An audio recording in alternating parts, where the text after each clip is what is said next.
One of the biggest real estate companies, Brookfield Properties, they are now defaulting on a Carolina Place mall. And this is not great because Carolina Place Mall, their owner, Brookfield Properties, defaulted on a $149 million loan. And this isn't the first multi-million dollar loan that Brookfield Properties have defaulted. I mean, earlier this year, they defaulted on two massive loans for two huge skyscrapers in Los Angeles. And yeah, I kind of see why it defaulted because if you look at Los Angeles downtown and where the skyscrapers are, you got a lot of homelessness, a lot of crime, and it's just not a well kept together place. I mean, people even call it zombie land. It's pretty bad. And seriously, California really needs to get their downtowns in check. So they defaulted on like a $700 million loan. You also got Westfield Mall in San Francisco. They also defaulted. And of course, Brookfield Properties is the king of malls. They own a lot of malls and a lot of office space, but guess what? The worst investments you can make right now are malls, are office spaces, especially malls and office spaces in some of the biggest cities in the US. Like, if you own a mall in San Francisco, yeah, like, it's definitely going to go foreclosure route. So what's happening right now is Brookfield Properties is having a massive headache, right? I mean, this year the stock market is up, but they're down about 30%. If you look at their max, Brookfield Properties have always hovered at around like $25, and people loved it because you get like insanely good dividends. But now the S&P, okay, like the S&P 500, is thinking about downgrading them from a very good stock to a junk level. You can search it up. S&P 500 downgrade Brookfield Properties because Brookfield Properties has too much debt. And why do they have too much debt? Well, one of them is definitely over leveraging, right? 0% rates. Who wouldn't be taking out massive loans? And then finally, you have big stuff happening like high rates, right? And also, most people aren't really investing or buying these expensive properties because why would I spend like $100 million buying like a mall or office space? Well, just put that in a CD or bonds and get like an easy 5-6% risk free. So right now, you got a lot of that kind of stuff going on, and Carolina Place Mall is now defaulting. $149 million of loans. It's just the beginning. And we're seeing a lot of these malls and office spaces being defaulted every single day right now. Seems like Brookfield Properties just can't catch a break.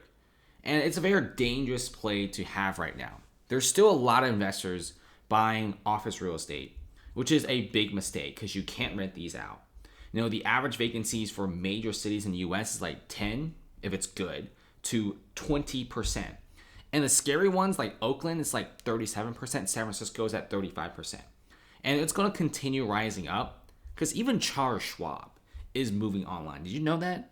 Charles Schwab is actually downgrading and taking off a lot of their real estate pieces, and they barely have any more offices. Charles Schwab is now saving $500 million a year just by not having offices. And many other financial institutions are following suit because you still get fantastic types of working environments. You still got fantastic performance from the employees. In fact, some employees just like working from home. Like, who doesn't, right? And some employees are even taking like gig jobs. So it's flexible. It's cool for both sides. And this is why you got guys like Brookfield Properties taking some of the fattest losses in the commercial real estate sector. And it's only going to get worse, in my opinion. And foreclosures are continuing to surge. And you may be wondering, are they a threat to the housing market? Absolutely. Right? If you look at the number of homeowners hit with foreclosure notices in the third quarter of this year, jumped 34% from a year ago to nearly 125,000 homeowners getting foreclosure notices.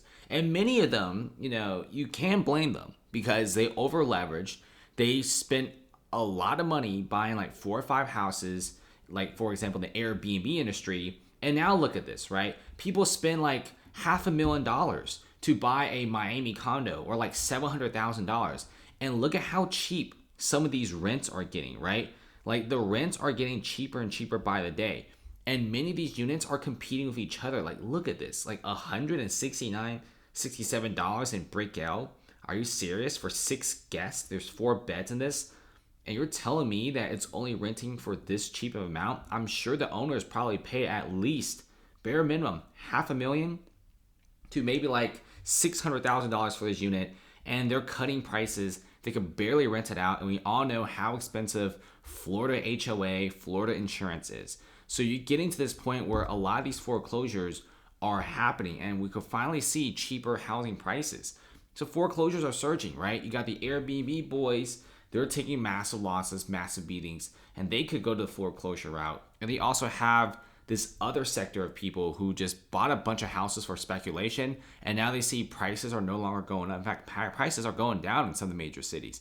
And they also have, like, for example, the San Francisco guys who bought a bunch of offices because they thought tech workers would come back. Because San Francisco used to have 150,000 office workers roaming the streets every single day. And now 150,000 office workers aren't coming back. They're going elsewhere. Same thing with Oakland.